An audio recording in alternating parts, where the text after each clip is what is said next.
Today we shall be starting about protein. Initially, in the first lecture, I had given you an introduction about what are proteins, basically what are the different kinds of nutrients, what are their common characteristics. We had discussed that all of them, they are made up of carbon, hydrogen, oxygen, and what are their major functions. So today we'll be starting about proteins because we have initially discussed about carbohydrates. So let us go ahead with the second macronutrient, that is protein. We I would like to remind you कि ਆਪਾਂ ਜਦੋਂ ਪਹਿਲੀ class ਵਿੱਚ ਪੜਿਆ ਸੀਗਾ ਕਿ ਜਿਹੜੇ macronutrients हैं they are of three kinds. एक है carbohydrate, एक है protein और एक है fat. I am admitting all of them, girls. They are still in the waiting room. Just a moment. And carbohydrates we had discussed. Now we'll be talking about proteins. So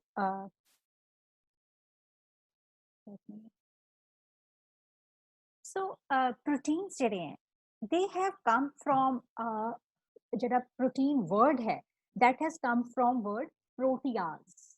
So what does that mean? Protease means coming first, holding first place. So it will depict that it is an essential life forming and life sustaining substance for all the organisms. ਜਦੋਂ ਆਪਣੀ ਇੱਥੇ life start ਹੋਈ ਸੀ ਅਰਥ ਦੇ ਉੱਪਰ ਤਾਂ ਸਭ ਤੋਂ ਪਹਿਲੇ ਕਿਹੜੀ ਚੀਜ਼ ਆਈ ਸੀ? that was protein. So that is why it is known as protease. ਔਰ ਸਾਨੂੰ ਸਭ ਤੋਂ ਜ਼ਿਆਦਾ ਪਹਿਲਾਂ ਆਇਆ ਔਰ ਉਹਨੂੰ ਆਪਣੀ ਬਾਡੀ ਨੂੰ ਮੇਨਟੇਨ ਕਰਨ ਵਾਸਤੇ ਬਣਾਉਣ ਵਾਸਤੇ ਸਭ ਤੋਂ ਜ਼ਿਆਦਾ ਇਹਦੀ ਜ਼ਰੂਰਤ ਹੈ. So that is why ਇਹਨੂੰ ਨਾਮ ਹੀ protease ਦਿੱਤਾ ਗਿਆ. So it is found in our blood, in our body tissues, soft part of ਜਿਹੜੇ ਸਾਡੇ cells हैं, they are all made up of proteins. Then ਜਿਹੜੇ enzymes हैं या hormones हैं या antibodies हैं ਜਿਹੜੀਆਂ ਬਿਮਾਰੀਆਂ ਨਾਲ ਲੜਨ ਦੀ ਸ਼ਕਤੀ ਦਿੰਦੇ हैं ਜਾਂ ਦੰਦਾਂ ਨੂੰ ਬਣਾਉਣ ਵਾਸਤੇ ਹੱਡੀਆਂ ਨੂੰ ਜੋੜਨ ਵਾਸਤੇ ਇਹਨਾਂ ਦੇ ਜਿਹੜੀ ਕੁਝ ਮਾਤਰਾ ਜਿਹੜੀ ਹੈ ਉਹ ਯੂਜ਼ ਕੀਤੀ ਜਾਂਦੀ ਹੈ.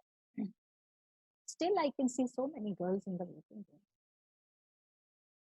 I don't know whether there's some connectivity issue. Okay, so they are ਜਿਵੇਂ ਆਪਾਂ ਗੱਲ ਕੀਤੀ ਸੀਗੀ ਕਿ they are building our body, ਸਾਨੂੰ ਸਰੀਰ ਨੂੰ ਬਣਾਉਣ ਵਾਸਤੇ, ਬਣਾਈ ਰੱਖਣ ਵਾਸਤੇ, ਰਿਪੇਅਰ ਵਾਸਤੇ. ਫਿਰ ਉਸ ਤੋਂ ਬਾਅਦ ਦੇ ਵਿੱਚ ਜਿਸ ਤਰ੍ਹਾਂ ਜਿਹੜੀ ਕੋਈ ਲੇਡੀ ਪ੍ਰੈਗਨੈਂਟ ਹੈ ਉਹਦੇ ਬੱਚੇ ਦੀ ਗਰੋਥ ਵਾਸਤੇ, ਫਿਰ ਉਸ ਤੋਂ ਬਾਅਦ ਦੇ ਵਿੱਚ ਬੱਚੇ ਦੀ ਗਰੋਥ ਤੋਂ ਬਾਅਦ ਦੇ ਵਿੱਚ ਜਦੋਂ ਛੋਟਾ ਬੱਚਾ ਹੁੰਦਾ ਹੈ ਬੱਚੇ ਨੂੰ ਫੀਡ ਕਰਨ ਵਾਸਤੇ ਮਿਲਕ ਦੀ ਜਿਹੜੀ ਪ੍ਰੋਡਕਸ਼ਨ ਹੈ. So all these things they need proteins. Then coming to just a moment. Yeah. So je aapa composition dekhiye, so it is very important to understand the composition of proteins ਦਾ ਜਿਵੇਂ ਮੈਂ ਪਿਛਲੇ lecture ਵਿੱਚ ਵੀ ਦੱਸਿਆ ਸੀਗਾ ਕਿ ਜਿਹੜੇ carbohydrate protein ਜਾਂ fats ਹੈ ਇਹਨਾਂ ਦੀ ਕੰਪੋਜੀਸ਼ਨ ਕਾਰਬਨ ਹਾਈਡਰੋਜਨ ਆਕਸੀਜਨ ਤਾਂ ਹੈ ਹੀ ਹੈ. ਇਸ ਤੋਂ ਇਲਾਵਾ ਜਿਹੜੇ ਪ੍ਰੋਟੀਨਸ ਹੈ ਉਹਨਾਂ ਵਿੱਚ ਇੱਕ ਸਪੈਸ਼ਲ ਕੰਪਾਊਂਡ ਹੈ ਜਿਹਨੂੰ ਆਪਾਂ ਕਹਿੰਦੇ ਹੈਗੇ ਆ that is ਨਾਈਟ੍ਰੋਜਨ. ਸਪੈਸ਼ਲ ਇਹਦੇ ਕੋਲ ਕੀ ਚੀਜ਼ ਹੈ? ਨਾਈਟ੍ਰੋਜਨ. ਸੋ ਇਹ ਸਾਰੀਆਂ ਚੀਜ਼ਾਂ ਨੂੰ ਮਿਲਾ ਕੇ that means ਆਪਾਂ ਜੇ ਡਿਫਰੈਂਸ ਵੀ ਕੀਤਾ ਸੀਗਾ carbon, hydrogen and oxygen, along with that there is nitrogen. और कई इस तरह के प्रोटीन्स हैं जिन्हां विच सल्फर और फास्फोरस भी मौजूद हो सकता है. सल्फर एंड फास्फोरस मिला के भी बड़ी तरह के प्रोटीन्स बनते हैं. और कईयां दे विच आयरन भी हो सकता है, आयोडीन भी हो सकता है या कॉपर भी प्रेजेंट हो सकता है. There are certain specialized protein. और ਜਿਹੜਾ ਪ੍ਰੋਟੀਨ ਦੀ ਜੇ ਆਪਾਂ ਗੱਲ ਕੀਤੀ ਹੈ ਕਿ ਉਹਦਾ ਬੇਸਿਕ ਯੂਨਿਟ ਜਿਵੇਂ ਆਪਾਂ ਲਾਸਟ ਲੈਕਚਰ ਵਿੱਚ ਕੀਤਾ ਸੀਗਾ ਕਿ they are made up of amino acids. So what are these amino acids? Amino acid ਦਾ ਸਟਰਕਚਰ ਜਿਹੜਾ ਹੈ ਇਹ ਮੈਂ ਤੁਹਾਨੂੰ ਇੱਥੇ ਦਿਖਾ ਰਹੀ ਹਾਂ. So if we wish to see ਦਾ ਸਟਰਕਚਰ ਦੇਖੋਗੇ ਤੁਸੀਂ ਉਹ ਚ ਸਭ ਤੋਂ ਪਹਿਲੇ ਕੀ ਚੀਜ਼ ਹੈ ਸੈਂਟਰ ਦੇ ਵਿੱਚ if you will see it is known as carbon. C means ਕੀ ਹੈ? It is carbon.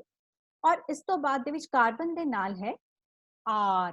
If you see this R, R की चीज हैगी है, आर डिसाइड करेगा कि वो अमीनो एसिड का ਅਸੀਂ नाम की रखांगे, ठीक है। It will change from one amino acid to another amino acid, ठीक है। First thing is R, R ਦਾ ਮਤਲਬ ਕੀ ਹੈ, it is a chain. R ਨੂੰ ਅਸੀਂ ਕਹਿੰਦੇ ਆ, ਜਿਵੇਂ ਇਹਨੂੰ ਅਸੀਂ ਲਿਖਦੇ ਕਿਸ ਤਰ੍ਹਾਂ ਹੈਗੇ ਆ, ਆਰ ਦੇ ਵਿੱਚ it is a composition of, you can say CH3, ਇਸ ਤਰ੍ਹਾਂ ਦੀ ਚੇਨ ਬਣਦੀ ਹੈ। ਇਹ ਜਦੋਂ ਪੂਰੀ ਲੰਬੀ ਸਾਰੀ ਚੇਨ ਬਣ ਜਾਂਦੀ ਹੈ, ਅਸੀਂ ਇਹਨੂੰ ਆਰ ਦਾ ਨਾਮ ਦੇ ਦਿੰਦੇ ਹਾਂ। ਐਂਡ ਨਾਲ ਦੂਸਰੇ ਪਾਸੇ ਤੁਸੀਂ ਅਗਰ ਇਹਨੂੰ ਪੂਰਾ ਅਸੀਂ ਅਗਰ ਸਟੱਡੀ ਕਰੀਏ ਤਾਂ ਉਹਦੇ ਸੈਂਟਰ ਜਿਹੜਾ ਹੈ ਦੈਟ ਇਜ਼ ਸੀ, ਕਾਰਬਨ। ਔਰ ਉਹਦੇ 4 ਆਰਮਸ ਨੇ ਕਾਰਬਨ ਦੀ, ਜਿਸ ਤਰ੍ਹਾਂ ਤੁਸੀਂ ਦੇਖੋਗੇ 4 ਆਰਮਸ ਹੈ, 4 ਉਹਦੀਆਂ ਬਾਹਾਂ ਨੇ, 1 2 3 ਐਂਡ 4। तो एक पासे लग गई आर, दूजे पासे लग गया, ਇਹਨੂੰ ਅਸੀਂ COOH, ਇਸ ਗਰੁੱਪ ਨੂੰ ਅਸੀਂ ਕਹਿੰਦੇ ਆ ਕਾਰਬੋਕਸਿਲ ਗਰੁੱਪ। ਇਹਨੂੰ ਕੀ ਕਵਾਂਗੇ, ਕਾਰਬੋਕਸਿਲ ਗਰੁੱਪ। और दूसरे पासे की है जो थर्ड पासे, जो तीजे पासे की है हाइड्रोजन। तो तीसरे पासे है हाइड्रोजन। और इस तो बाद ਦੇ ਵਿੱਚ ਜਿਹੜਾ ਚੌਥਾ ਪਾਸਾ ਹੈ, ਜੇ ਤੁਸੀਂ ਦੇਖੋਗੇ ਚੌਥੇ ਪਾਸੇ ਹੈ ਅਮੀਨ ਗਰੁੱਪ, ਇਸ ਨੂੰ ਕਹਿੰਦੇ ਆ ਅਮੀਨ ਗਰੁੱਪ। ਹੁਣ ਇਹ ਅਮੀਨ ਗਰੁੱਪ ਵਿੱਚ ਹੀ ਸਪੈਸ਼ਲ ਕਿਹੜੀ ਚੀਜ਼ ਆਪਾਂ ਨੂੰ ਦਿਖ ਰਹੀ ਹੈ, ਦੈਟ ਇਜ਼ ਨਾਈਟ੍ਰੋਜਨ, ਜਿਹਦੇ ਕਰਕੇ ਇਹ ਜਿਹੜਾ ਹੈ ਪ੍ਰੋਟੀਨ ਬਣਿਆ ਹੈ। ਸੋ ਇਹਦੀ ਜੇ ਆਪਾਂ ਦੇਖੀਏ ਕਾਰਬਨ ਦੇ ਨਾਲ ਕੀ ਕੁਝ ਲੱਗਿਆ, ਵੀ ਹੈਵ 1 ਕਾਰਬਨ, ਇੱਕ ਪਾਸੇ ਕਾਰਬੋਕਸਿਲ ਗਰੁੱਪ ਹੈ ਜਿਹਦੇ ਚ COOH ਹੈ ਲੱਗਿਆ ਹੋਇਆ। ਦੂਜੀ ਪਹਿਲੀ ਆਮ ਚ ਇਹ ਹੋ ਗਿਆ, ਦੂਸਰੀ ਆਮ ਵਿੱਚ ਆਪਾਂ ਕੀਤਾ ਹੈਗਾ ਕਿ R ਲੱਗ ਗਿਆ, ਤੀਸਰੀ ਆਮ ਦੇ ਵਿੱਚ ਹਾਈਡਰੋਜਨ ਲੱਗ ਗਿਆ, ਐਂਡ ਚੌਥੀ ਆਮ ਜਿਹੜੀ ਹੈ ਉਹਦੀ ਬਾਹ ਹੈ ਚੌਥੀ ਵਾਲੀ, ਉੱਥੇ ਲੱਗ ਗਿਆ ਅਮੀਨ ਗਰੁੱਪ। ਅਮੀਨ ਗਰੁੱਪ ਦਾ ਮਤਲਬ ਕੀ ਹੈ, NH2, ਠੀਕ ਹੈ। ਸੋ ਇਹਨੂੰ ਅਸੀਂ ਕਹਿੰਦੇ ਆ ਇੱਕ ਅਮੀਨੋ ਐਸਿਡ। ਹੁਣ ਇਸ ਤਰ੍ਹਾਂ ਦੇ ਸਾਡੀ ਬਾਡੀ ਦੇ ਵਿੱਚ 22 ਤਰ੍ਹਾਂ ਦੇ ਅਮੀਨੋ ਐਸਿਡਸ ਮਿਲਦੇ ਹਨ। So now we know that all the proteins, they are made up of amino acids. और कितनी तरह के amino acids है, 22 types of amino acids ਜਿਹੜੇ ਇਹ ਮੌਜੂਦ ਹੁੰਦੇ हैं। So moving ahead, ਜੇ ਹੁਣ ਮੈਂ ਤੁਹਾਨੂੰ ਦੱਸਿਆ ਕਿ ਸਾਰੇ ਜਿਹੜੇ ਵੀ ਪ੍ਰੋਟੀਨਸ ਹਨ they are made up of amino acids। तो ਇਹਦੇ ਵਿੱਚ ਮੈਂ ਇੱਕ ਆਪਣੇ ਵੱਲੋਂ ਬਣਾਉਣ ਦੀ ਕੋਸ਼ਿਸ਼ ਕੀਤੀ, ਆਈ ਹੋਪ ਮੈਂ ਤੁਹਾਨੂੰ ਸਮਝਾ ਪਾਉਂਗੀ। ਤਾਂ ਇੱਕ ਹੀ ਚੀਜ਼ ਹੁੰਦੀ ਹੈ ਕਿ ਜਿਸ ਤਰ੍ਹਾਂ ਫॉर ਐਗਜ਼ਾਮਪਲ ਆਪਾਂ ਕੀਤਾ ਸੀਗਾ ਕਿ ਅਮੀਨੋ ਐਸਿਡ ਕਿਸ ਤਰ੍ਹਾਂ ਬਣੇ ਹੋਏ ਨੇ, ਸੈਂਟਰ ਵਿੱਚ ਹੈ C, ਦੈਨ ਉਹਦੇ ਨਾਲ ਇੱਕ ਪਾਸੇ R, ਇੱਕ ਪਾਸੇ COOH, ਉੱਪਰ NH2, ਹੈ ਨਾ। ਇਹ ਆਪਾਂ ਆਲਰੇਡੀ ਸਟਰਕਚਰ ਕੀਤਾ ਸੀਗਾ। ਤਾਂ ਇਹਦੇ ਵਿੱਚ ਵੀ ਇਸ ਤਰ੍ਹਾਂ ਹੀ ਬਣਾਇਆ, ਦੇਖੋ ਇੱਕ ਪਾਸੇ CR COOH ਐਂਡ NH2। ਇੱਥੇ ਜਿਵੇਂ NH2 ਲਿਖਿਆ ਸੀਗਾ, ਇਹਨੂੰ ਮੈਂ ਤੁਹਾਨੂੰ ਦਿਖਾਉਣ ਵਾਸਤੇ ਕਿ ਆਪਸ ਚ ਕਿਵੇਂ ਜੁੜਦੇ ਹੈ ਇਹਨੂੰ ਡਿਵਾਈਡ ਕਰ ਦਿੱਤਾ। ਇਹ ਵਾਲੇ NH2 ਨੂੰ, ਇਹੀ ਵਾਲਾ ਜਿਵੇਂ NH2 ਹੈ, ਇਹ ਦੂਸਰੇ ਅਮੀਨੋ ਐਸਿਡ ਦਾ H2 ਇੰਜ ਲਿਖਤਾ, ਇੱਕ ਆ ਵਾਲਾ ਪਹਿਲਾ H, this is first H and this is second H। ਤਾਂ ਕੀ ਹੁੰਦਾ ਹੈ ਕਿ ਜਦੋਂ ਦੋ ਅਮੀਨੋ ਐਸਿਡਸ ਆਪਸ ਚ ਜੁੜਦੇ ਹੈ ਤਾਂ ਇੱਕ ਦਾ OH ਜਿਹੜਾ ਯੂਜ਼ ਹੋ ਜਾਏਗਾ ਤੇ ਦੂਸਰੇ ਦਾ ਇੱਕ ਕੱਲਾ H ਯੂਜ਼ ਹੋ ਜਾਏਗਾ। ਤਾਂ ਇਹ ਬਾਹਰ ਕੀ ਨਿਕਲਿਆ, HOH।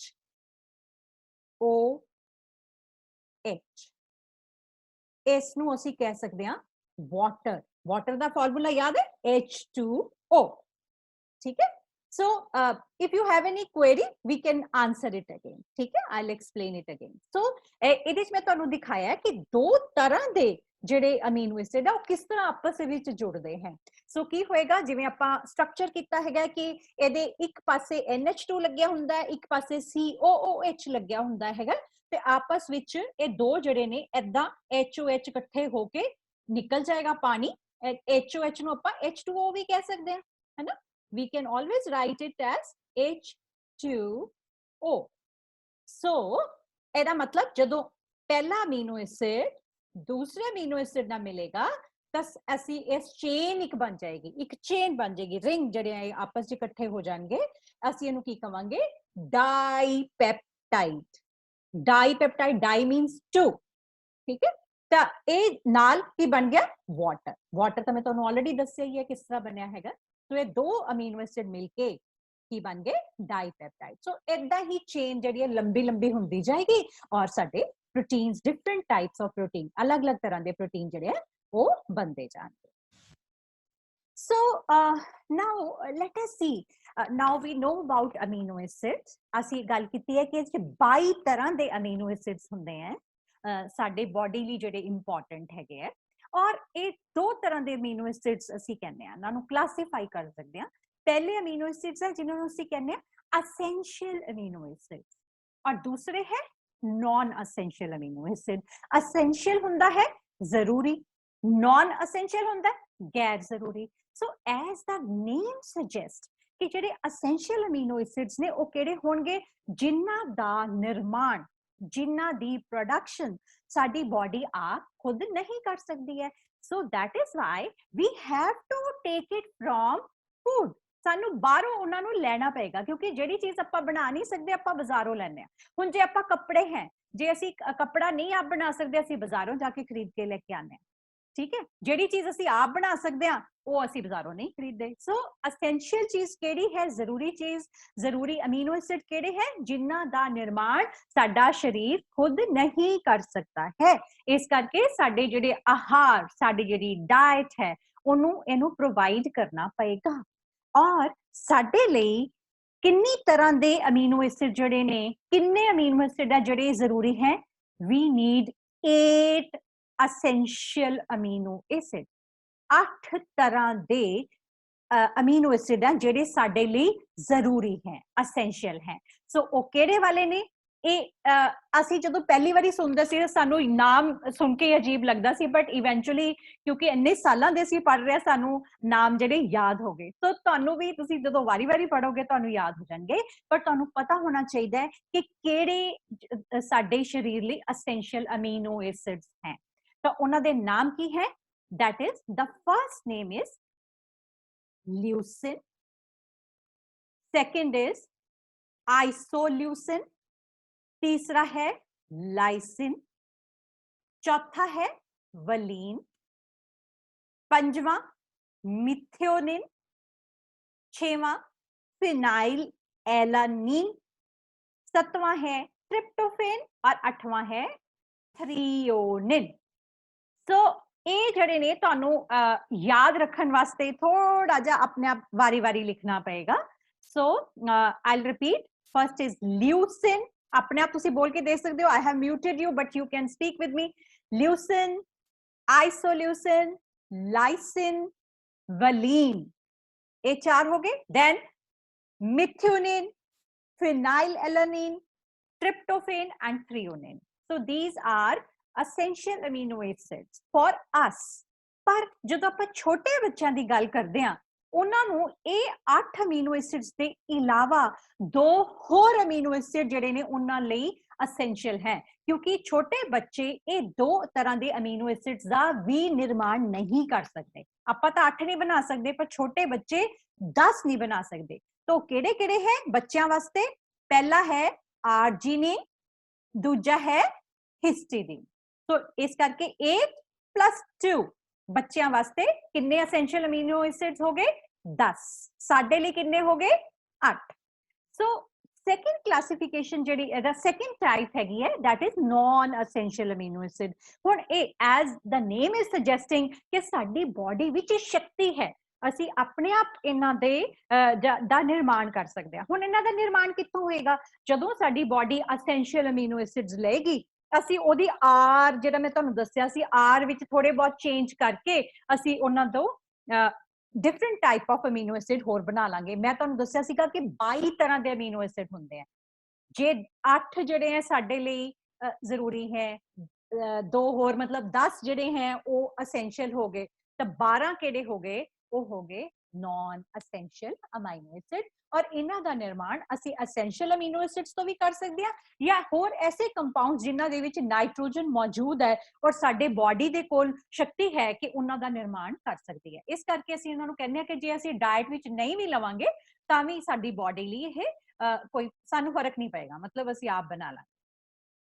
ਸੋ ਨਾਓ let us see कि ਅਸੀਂ ਹੁਣ ਜਿਵੇਂ now we know that proteins they are made up of amino acid ਇੱਕ ਦੂਸਰੇ ਦੇ ਨਾਲ ਮਿਲਦੇ ਹੈ ਤਾਂ ਪੈਪਟਾਈਡ ਚੇਨ ਬਣਦੀ ਹੈ ਐਂਡ ਅਸੀਂ ਕੀਤਾ ਕਿ ਅਮੀਨੋ ਐਸਿਡ ਜਿਹੜੇ ਨੇ ਕਿੰਨੀ ਤਰ੍ਹਾਂ ਦੇ ਹੁੰਦੇ ਆ ਦੋ ਤਰ੍ਹਾਂ ਦੇ essential and non essential now we can classify all type of proteins ਜਿੰਨੇ ਵੀ ਸਾਡੇ ਪ੍ਰੋਟੀਨਸ ਨੇ ਉਹਨਾਂ ਦੇ ਅਲੱਗ-ਅਲੱਗ ਗੁਣਾਂ ਦੇ ਆਧਾਰ ਤੇ ਅਸੀਂ ਉਹਨਾਂ ਨੂੰ ਕਲਾਸੀਫਾਈ ਕਰ ਸਕਦੇ ਹਾਂ ਪ੍ਰੋਟੀਨਸ ਨੂੰ ਕਲਾਸੀਫਾਈ ਕਰ ਸਕਦੇ ਹਾਂ है ना तो पहली क्लासिफिकेशन हैगी है on the basis of nutrient quality कि ਉਹਨਾਂ ਦੇ ਵਿੱਚ ਕਿੰਨੀ ਜ਼ਿਆਦਾ ਸ਼ਕਤੀ ਹੈ ਸਾਨੂੰ ਨਰਿਸ਼ ਕਰਨ ਦੀ ਸੋ ਜਿਹੜੀ ਪਹਿਲੀ ਚੀਜ਼ ਹੈ ਜਿਹੜੀ ਪਹਿਲੀ ਤਰ੍ਹਾਂ ਦੇ ਪ੍ਰੋਟੀਨ ਹੋਣਗੇ ਅਸੀਂ ਉਹਨਾਂ ਨੂੰ ਕਵਾਂਗੇ ਕੰਪਲੀਟ ਪ੍ਰੋਟੀਨ ਸੋ ਕੰਪਲੀਟ ਪ੍ਰੋਟੀਨ ਕਿਹੜਾ ਹੈ ਐਸਾ ਪ੍ਰੋਟੀਨ ਦਾ ਸੋਰਸ ਐਸਾ ਭੋਜਨ ਪਦਾਰਥ ਜਿਹਦੇ ਤੋਂ ਸਾਨੂੰ ਸਾਰੇ ਦੇ ਸਾਰੇ 8 ਜਾਂ ਜੇ ਆਪਾਂ ਕਹੀਏ 10 ਅਮੀਨੋ ਐਸਿਡ ਜਿਹੜੇ ਜ਼ਰੂਰੀ ਵਾਲੇ ਆ ਉਹ ਸਾਰੇ ਉਹਦੇ ਵਿੱਚ ਮੌਜੂਦ ਆ ਤਾਂ ਅਸੀਂ ਉਹਨੂੰ ਕਵਾਂਗੇ it is a complete protein ਕਿ ਸਾਨੂੰ ਹੋਰ ਕਿਤੇ ਜਾਣ ਦੀ ਜ਼ਰੂਰਤ ਨਹੀਂ ਹੈ ਸਾਰੀਆਂ ਸਾਡੀਆਂ ਜ਼ਰੂਰਤਾਂ ਪੂਰੀਆਂ ਕਰ ਰਿਹਾ ਹੈ ਸੋ ਐਸਾ ਪ੍ਰੋਟੀਨ ਸਾਨੂੰ ਕਿੱਥੋਂ ਮਿਲੇਗਾ ਮਿਲਕ ਐਂਡ ਮਿਲਕ ਸੋਰਸਸ ਜਾਂ ਐਗ ਹੈ ਜਾਂ ਨਾਨ ਵੈਜੀਟੇਰੀਅਨ ਆਈਟਮਸ ਹੈ ਇਸ ਤਰ੍ਹਾਂ ਦੇ ਪ੍ਰੋਟੀਨਸ ਨੂੰ ਅਸੀਂ ਕਹਿੰਦੇ ਹਾਂ ਅਸੀਂ complete protein so somebody is annotating please don't do that and फिर उस तो बाद आंदा है सेकंड टाइप ਜਿਹੜੀ ਹੈ ਉਸ ਨੂੰ ਅਸੀਂ ਕਹਿੰਦੇ ਆ partially complete protein so what is partially complete protein ਐਸਾ ਪ੍ਰੋਟੀਨ ਜਿਹਦੇ ਵਿੱਚ ਕੋਈ ਨਾ ਕੋਈ ਐਸੈਂਸ਼ੀਅਲ ਅਮੀਨੋ ਐਸਿਡ ਜਿਹੜਾ ਉਹ ਮਿਸਿੰਗ ਹੋਏਗਾ ਸੋ ਐਸੀ ਕਿਹੜੀਆਂ ਚੀਜ਼ਾਂ ਹੋਣਗੀਆਂ ਐਸੀ ਕਿਹੜੇ ਵਾਲੇ ਫੂਡ ਆਈਟਮਸ ਹੈ ਜਿਨ੍ਹਾਂ ਦੇ ਵਿੱਚ ਕੋਈ ਨਾ ਕੋਈ ਜਿਹੜਾ ਉਹਦਾ ਪ੍ਰੋਟੀਨ ਦਾ ਪਾਰਟ ਜਾਂ ਐਸੈਂਸ਼ੀਅਲ ਅਮੀਨੋ ਐਸਿਡ ਮਿਸਿੰਗ ਹੈ ਉਹਦੀ ਐਗਜ਼ਾਮਪਲ ਹੈ we have example of wheat we have मटर है जिसका पीज है या सोए है ਹੁਣ ਇਹਨਾਂ ਵਿੱਚ ਕੀ ਹੋਏਗਾ ਕੋਈ ਇੱਕ ਜਾਂ ਦੋ ਐਸੈਂਸ਼ੀਅਲ ਅਮੀਨੋ ਐਸਿਡਸ ਜਿਹੜੇ ਨੇ ਨਾ ਉਹ ਮਿਸਿੰਗ ਹੋਣਗੇ ਫॉर ਐਗਜ਼ਾਮਪਲ ਜੇ ਆਪਾਂ ਸੀਰੀਅਲ ਪ੍ਰੋਟੀਨ ਖਾਂਦੇ ਆ ਸੀਰੀਅਲ ਹੁੰਦਾ ਅਨਾਜ ਜੇ ਅਸੀਂ ਅਨਾਜ ਖਾਂਦੇ ਆ ਜਿਵੇਂ ਅਸੀਂ ਵੀਟ ਖਾਈ ਹੈ ਤਾਂ ਉਹਨਾਂ ਦੇ ਵਿੱਚ ਜਿਹੜੇ ਮੈਂ ਤੁਹਾਨੂੰ ਐਸੈਂਸ਼ੀਅਲ ਅਮੀਨੋ ਐਸਿਡਸ ਦੇ ਨਾਮ ਦੱਸੇ ਸੀ ਉਹਨਾਂ ਵਿੱਚ ਲਾਈਸਿਨ ਦਾ ਨਾਮ ਦੱਸਿਆ ਸੀ ਇੱਕ ਤਾਂ ਜਿਹੜੇ ਸੀਰੀਅਲਸ ਹੈ ਅਨਾਜ ਹੈ ਉਹਨਾਂ ਦੇ ਵਿੱਚ ਲਾਈਸਿਨ ਘੱਟ ਹੁੰਦਾ ਹੈ ਔਰ ਜਿਹੜੀ ਦਾਲਾਂ ਹੈ ਦਾਲਾਂ ਦੇ ਵਿੱਚ ਵੀ ਇੱਕ ਅਮੀਨੋ ਐਸਿਡ ਸਪੈਸ਼ਲ ਹੈ ਸਲਫਰ ਕੰਟੇਨਿੰਗ ਅਮੀਨੋ ਐਸਿਡ ਜਿਹਨੂੰ ਅਸੀਂ ਮਿਥਿਓਨਿਨ ਦਾ ਨਾਮ ਦਿੱਤਾ ਸੀਗਾ methionine is also an essential amino acid that is missing तो ਇਸ ਕਰਕੇ ਇਸ ਤਰ੍ਹਾਂ ਦੇ ਫੂਡ ਦੀਆਂ ਸੋਰਸਸ ਨੂੰ ਅਸੀਂ ਕੀ ਕਵਾਂਗੇ ਪਾਰਸ਼ਲੀ ਕੰਪਲੀਟ ਪ੍ਰੋਟੀਨ ਤਾਂ ਕੰਪਲੀਟ ਕਿਹੜਾ ਜਿਹਦੇ ਵਿੱਚ ਸਾਰੇ ਐਸੈਂਸ਼ੀਅਲ ਅਮੀਨੋ ਐਸਿਡਸ ਪ੍ਰੈਜ਼ੈਂਟ ਹੈ ਪਾਰਸ਼ਲੀ ਕੰਪਲੀਟ ਕਿਹੜਾ ਜਿਹਦੇ ਵਿੱਚ ਇੱਕ ਜਾਂ ਦੋ ਐਸੈਂਸ਼ੀਅਲ ਅਮੀਨੋ ਐਸਿਡ ਮਿਸਿੰਗ ਹੈ ਘੱਟ ਹੈ ਔਰ ਇਨਕੰਪਲੀਟ ਇੱਕ ਇਹੋ ਜਿਹੀ ਤਰ੍ਹਾਂ ਦੇ ਪ੍ਰੋਟੀਨਸ ਹੁੰਦੇ ਆ ਜਿਨ੍ਹਾਂ ਦੇ ਵਿੱਚ ਕੋਈ ਵੀ ਐਸੈਂਸ਼ੀਅਲ ਅਮੀਨੋ ਐਸਿਡ ਨਹੀਂ ਹੁੰਦਾ ਫॉर ਐਗਜ਼ਾਮਪਲ ਕੌਰਨ ਦਾ ਇੱਕ ਪ੍ਰੋਟੀਨ ਹੈ ਜਿਹਦੇ ਵਿੱਚ ਜ਼ੀਨ ਕਹਿੰਦੇ ਆ ਉਹਨੂੰ ਉਹਦੇ ਵਿੱਚ ਜਿਹੜਾ ਹੈ ਕੋਈ ਐਸੈਂਸ਼ੀਅਲ ਅਮੀਨੋ ਐਸਿਡ ਮੌਜੂਦ ਨਹੀਂ ਹੈ ਜਾਂ ਇਸ ਤਰ੍ਹਾਂ ਹੀ ਐਨੀਮਲਸ ਦਾ ਜਿਹੜਾ ਜੈਲੇਟਿਨ ਹੁੰਦਾ ਹੈ ਜਿਹੜੀ ਆਪਾਂ ਜੈਲੀ ਖਾਂਦੇ ਆ ਉਹਦਾ ਜਿਹੜਾ ਪ੍ਰੋਟੀਨ ਹੈ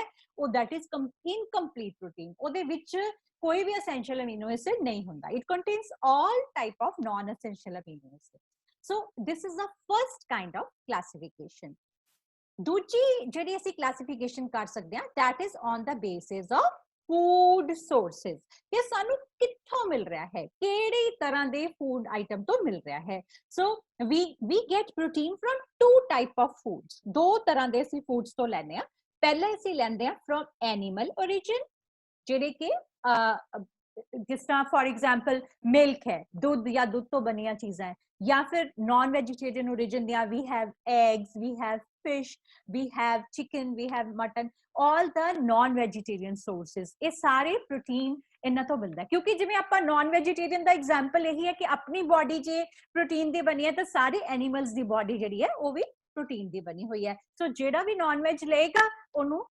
ਪ੍ਰੋਟੀਨ ਦਾ ਉਹ ਨਾਨ ਵੈਜੀਟੇਰੀਅਨ ਸੋਰਸ ਮਿਲ ਜਾਏਗਾ ਬਟ ਵਾਟ ਅਬਾਊਟ ਵੈਜੀਟੇਰੀਅਨ ਜਿਹੜੇ ਲੋਕ ਨਾਨ ਵੈਜ ਖਾਂਦੇ ਹੀ ਨਹੀਂ ਹੈ ਤਾਂ ਉਹਨਾਂ ਦੇ ਵਾਸਤੇ for example we have vegetarian origin for example we have soya ਜਿਹੜੇ ਸੋਇਆਬੀਨ ਦੀਆਂ ਵੜੀਆਂ ਸੋਇਆਬੀਨ ਦੀ ਦਾਲ ਜਾਂ ਜਿਹੜੀ ਗਰਾਊਂਡ ਨਟ ਹੈ ਮੂੰਗਫਲੀ ਹੈ ਜਾਂ ਆਮੰਡਸ ਹੈ बादाम है, जिन्ने भी ड्राई फ्रूट्स हैं, देन मटर है, सुक्के मटर, गिले मटर, इन्ना सारियां चो, देन लेग्यूम्स, लेग्यूम जिन्नियां भी दालां है, अनाज है, इन्ना सारियां तो सानू ਜਿਹੜਾ है प्रोटीन मिलता है, but that is a partially complete protein. इस करके ਜਦੋਂ ਅਸੀਂ अनाज और दालां ਨੂੰ मिला के खाने ਆ तो कंप्लीट प्रोटीन हो जाता है।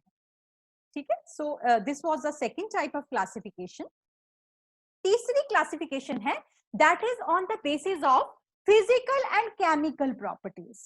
ਹੁਣ ਇਹਦੀ ਦੇਖਣ ਵਾਸਤੇ मतलब कि ਉਹਦੇ ਲੁਕਸ ਵਿੱਚ ਕੀ ਫਰਕ ਆਏਗਾ, ਸ਼ਕਲ 'ਚ ਕੀ ਫਰਕ ਆਏਗਾ ਪ੍ਰੋਟੀਨ ਦੀ, ਔਰ ਕੈਮੀਕਲ ਕਿ ਉਹ ਕਿਸ ਤਰ੍ਹਾਂ ਦਾ ਉਹਦਾ ਤੇਜ਼ਾਬੀਪਨ ਜਾਂ ਖਾਰੇਪਨ 'ਚ ਕੀ ਫਰਕ ਆਂਦਾ ਹੈ, ਸੋ ਜਾਂ ਉਹਦੀ ਸਾਈਜ਼ ਕਿੰਨਾ ਹੈ, ਉਹ ਸਾਰੀਆਂ ਚੀਜ਼ਾਂ ਦੇ ਆਧਾਰ ਦੇ ਉੱਤੇ ਅਸੀਂ ਇਹਨੂੰ ਜਿਹੜਾ ਹੈ ਯੂਜ਼ ਕਰ ਸਕਦੇ ਹਾਂ, ਡਿਵਾਈਡ ਕਰ ਸਕਦੇ ਹਾਂ। पहली एग्जाम्पल है, just a moment,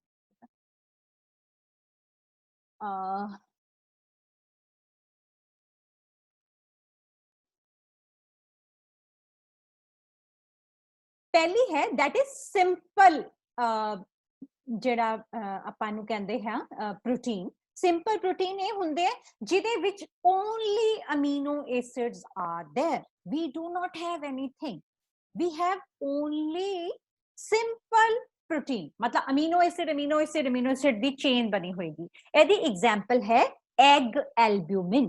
for example egg albumin केड़ा है, जिस तरह अंडा तुसी सबने देखा होना है, रॉ एग जेड़ा हुंदा है, जेड़ा वाइट पोर्शन है वो बिल्कुल ट्रांसपेरेंट होता है ना, ट्रांसपेरेंट होता, कलरलैस होता है, that is pure protein, 100% protein amino acids का बनया होता है, ਅਸੀਂ ਉਹਨੂੰ एल्ब्यूमिन कहते हैं। So that is an example of simple protein. ਇਸ ਤੋਂ ਇਲਾਵਾ ਜਿਵੇਂ ਮੈਂ ਤੁਹਾਨੂੰ ਪਹਿਲੇ ਵੀ ਦੱਸਿਆ ਸੀਗਾ ਕਿ ਕੁਝ ਇਸ ਤਰ੍ਹਾਂ ਦੇ ਸਪੈਸ਼ਲਾਈਜ਼ਡ ਪ੍ਰੋਟੀਨ ਹੁੰਦੇ ਆ ਜਿਹੜੇ ਬੌਂਡਿੰਗ ਬਣਾਉਂਦੇ ਆ ਕਿਸੇ ਹੋਰ ਤਰ੍ਹਾਂ ਦੇ ਮੈਕਰੋਨਿਊਟ੍ਰੀਐਂਟ ਨਾਲ, ਕਿਸੇ ਹੋਰ ਤਰ੍ਹਾਂ ਦੇ ਕੰਪਾਊਂਡ ਨਾਲ, ਉਹਨੂੰ ਅਸੀਂ ਕਹਿੰਦੇ ਆ conjugated protein, conjugation, combine करना। so एक ਇਹਦੇ ਨਾਲ ਕਰਦੇ हैं, for example glycoprotein, as the name suggest कि ਇਹ कोई ना कोई चीज शुगर वाली है, glycogen, ग्लाइकोजन ਦੇ ਨਾਲ ਮਿਲਾ ਕੇ ਜਦੋਂ ਪ੍ਰੋਟੀਨ ਮਿਲਦਾ ਤਾਂ ਉਹਦਾ ਨਾਮ ਬਣ ਜਾਂਦਾ ਹੈ ਗਲਾਈਕੋਪ੍ਰੋਟੀਨ। ਸਾਡੇ ਸਰੀਰ ਦੇ ਅੰਦਰ ਇਹਨਾਂ ਦਾ ਨਿਰਮਾਣ ਕੀਤਾ ਜਾਂਦਾ ਹੈ। ਜਾਂ ਇਹਦੀ ਇੱਕ ਹੋਰ ਐਗਜ਼ਾਮਪਲ ਹੈ ਲਾਈਪੋਪ੍ਰੋਟੀਨ। ਇਹਦਾ ਮਤਲਬ ਲਾਈਪੋ ਮੀਨਸ ਲਿਪਿਡ, ਲਿਪਿਡ ਮਤਲਬ ਫੈਟ, तो फैट दे नाल जो प्रोटीन जुड़ता है तो ਉਹਦਾ बन जाता है लाइपोप्रोटीन। तो इस तरह के प्रोटीन जेडे के नॉन प्रोटीन किसी चीज दे नाल मिलके बनाते हैं, अपनी कोई अलग तरह की सूरत बनाते हैं, तो उन्होंने ਅਸੀਂ कहते हैं conjugated proteins। and third type है that is derived proteins। so what are these derived proteins? ਇਸ ਤਰ੍ਹਾਂ ਦੇ ਪ੍ਰੋਟੀਨ ਜਦੋਂ ਅਸੀਂ ਪ੍ਰੋਟੀਨ ਨੂੰ ਸਾਡੀ ਬਾਡੀ ਤੋੜਦੀ ਹੈ, ਅਸੀਂ ਪ੍ਰੋਟੀਨ ਖਾ ਲਿਆ, ਹੁਣੀ ਅਸੀਂ ਜਿਸ ਤਰ੍ਹਾਂ ਦਾਲ ਖਾਈ, ਰੋਟੀ ਖਾਈ, ਉਹਦੇ ਚੋਂ ਜਿਹੜਾ ਪ੍ਰੋਟੀਨ ਗਿਆ ਅਸੀਂ ਉਹਨੂੰ ਅੱਧਾ ਚੱਦਾ ਤੋੜ ਲਿਆ ਤਾਂ ਅਮੀਨੋ ਐਸਿਡ ਦੀਆਂ ਲੰਬੀਆਂ ਲੰਬੀਆਂ ਚੇਨਸ ਟੁੱਟ ਗਈਆਂ, ਕੱਟੀਆਂ ਗਈਆਂ, ਛੋਟੇ ਛੋਟੇ ਚੇਨਸ ਬਣ ਗਈਆਂ। ਉਹਨਾਂ ਨੂੰ ਅਸੀਂ ਕਹਿੰਦੇ ਆ, ਜਾਂ ਤਾਂ ਅਸੀਂ ਕਹਿੰਦੇ ਆ ਪੈਪਟੋਨਸ, ਪੈਪਟੋਨ ਤੋਂ ਵੀ ਜਦੋਂ ਛੋਟੀ ਹੋ ਜਾਂਦੀ ਉਹਨੂੰ ਕਹਿੰਦੇ ਆ ਅਸੀਂ ਪੋਲੀਪੈਪਟਾਈਡ ਜਾਂ ਪੈਪਟਾਈਡ ਚੇਨ, ਹੋਰ ਜ਼ਿਆਦਾ ਛੋਟੀ ਟੁੱਟ ਜਾਂਦੀ ਹੈ ਉਹਨੂੰ ਅਸੀਂ ਡਾਈਪੈਪਟਾਈਡ ਕਹਿੰਦੇ ਆ, ਔਰ ਫਿਰ ਉਹ ਅਮੀਨੋ ਐਸਿਡਸ ਦੇ ਵਿੱਚ ਸਿੰਗਲ ਉਹਦੇ ਯੂਨਿਟ ਅਮੀਨੋ ਐਸਿਡ ਦੇ ਟੁੱਟ ਜਾਂਦੇ ਆ। It is just an example ਆਪਾਂ ਦਿੰਦੇ ਹਾਂ, ਜਿਵੇਂ ਅਸੀਂ ਮਾਲਾ ਪਾਉਂਦੇ ਆ, ਇੱਕ ਸਟ੍ਰਿੰਗਸ ਦੀ ਅਸੀਂ ਮਾਲਾ ਪਾਉਂਦੇ ਆ, ਤਾਂ ਸੋਚ ਲਓ ਕਿ ਉਹਦੇ ਚ ਆਪਣੇ ਬਣੇ ਹੋਏ ਹੈ ਲੱਗੇ ਹੋਏ ਆ ਸਾਰੇ ਅਮੀਨੋ ਐਸਿਡ, ਤਾਂ ਮੈਂ ਉਹ ਮਾਲਾ ਨੂੰ ਹਾਫ ਕੱਟ ਦਿੰਦੇ ਆ ਤਾਂ ਉਹ ਚੇਨਸ ਬਣ ਗਈਆਂ, छोटे छोटियां, ठीक है, छोटे छोटे मोती नाल जुड़े हुए हैं ਉਹਦੇ। ਉਸ ਤੋਂ ਬਾਅਦ ਬਿਲਕੁਲ ਤੋੜ ਦੇ ਜਦੋਂ ਮੈਂ ਇੱਕ मोती अलग कर दूंगी तो ਕੀ ਹੋਏਗਾ, that will be 1 equivalent to 1 amino acid। सो ਜਿਹੜੇ ਇਸ ਤਰ੍ਹਾਂ ਦੇ ਪ੍ਰੋਟੀਨ ਅੱਧੇ ਟੁੱਟੇ ਫੁੱਟੇ, ਕੋਈ 2 ਵਾਲਾ, ਕੋਈ 4 ਵਾਲਾ, 6 ਵਾਲਾ, 8 ਵਾਲਾ, ਇਸ ਤਰ੍ਹਾਂ ਦੇ ਅਮੀਨੋ ਐਸਿਡ ਵਾਲਾ, ਇਹਨੂੰ ਅਸੀਂ ਕਹਾਂਗੇ derived protein। so coming to the functions of proteins, I think ਅਸੀਂ ਇਹ ਅਗਲੇ ਲੈਕਚਰ ਦੇ ਵਿੱਚ ਕਰ ਸਕਦੇ ਹਾਂ। we will do it, so because I would like ke zyada tode liye na ho jaye, so I would like to take questions here. If you have any query you can ask me questions। I'm unmuting all of you, just a moment। hello, हाँ ma'am class चल रही है, 1 minute बस कर रही हूँ, 5 minute free करती हूँ, हाँ ओके ओके, हाँ हाँ हाँ ओके, हाँ जी, हाँ बेटे कुछ समझ आया? यस yes, आई होप जी मैम समझ आ गया। ओके, इंटरेस्टिंग लग गया कुछ? हाँ जी मैम, प्रोटीन और इंटरेस्टिंग सी। हाँ जी, इंटरेस्टिंग था। इंटरेस्टिंग था। अभी और भी, इंटरेस्टिंग था। हाँ अभी और भी इंटरेस्टिंग है। जैसे protein, actually I wanted to give more time to proteins because it is very important to take protein in good amount. पीछे और एनोटेशंस करनी किसने शुरू कर दी थी? हैं? पीछे कौन बोल रहा है इतना सारा? अच्छा बेटा, कोई क्वेरीज है? You want to ask me any question? No ma'am. Okay, so बेटे सबने वो चैट बॉक्स में डाल दिया अपने रोल नंबर्स? कोई रह तो नहीं गया? Excuse me ma'am. हाँ जी ma'am, we are not getting the books. You are not getting the books, why? क्या हो गया? It is available in the ma'am, market. It's not available, not even second hand. ये कैसे हो सकता है? Let me ask that thing publisher. I'll ask and I'll confirm in the class. Okay. तो अभी जैसे है okay ma'am. You can read. Actually मैं आपको वैसे काफी एग्जॉस्टिव दे रही हूँ सारा कुछ, है ना? I am giving you quite exhaustive notes, पूरे अच्छे से बना के दे रही हूँ। मेरे को आई टोल्ड यू ना कि I am not getting full time because I am working on a big project, बहुत बड़ा प्रोजेक्ट है। So once that project start you will also, I will inform you all that, और आप भी देखना कैसा लगता है। It's a different kind of thing. Okay, so and let me talk to the publisher and I'll get back. ठीक है, चलो जी। और ओके मैम। चलो, ओके बच्चास, टेक केयर, सी यू। कल भी I think I will be able to take class. वो एक्चुअली कॉलेज आना होता है ना, तो वहां पर वो कनेक्शन की प्रॉब्लम आ जाती है, तो that is why it might be a little problematic, but I will try to take class tomorrow also because protein finish करना है, तो कल नहीं तो परसों तक खत्म कर देंगे। ठीक है, ओके, टेक केयर। अब आई होप सबने डाल दिया अपना रोल नंबर बच्चे? सबने रोल नंबर डाल दिया? Okay yes ma'am.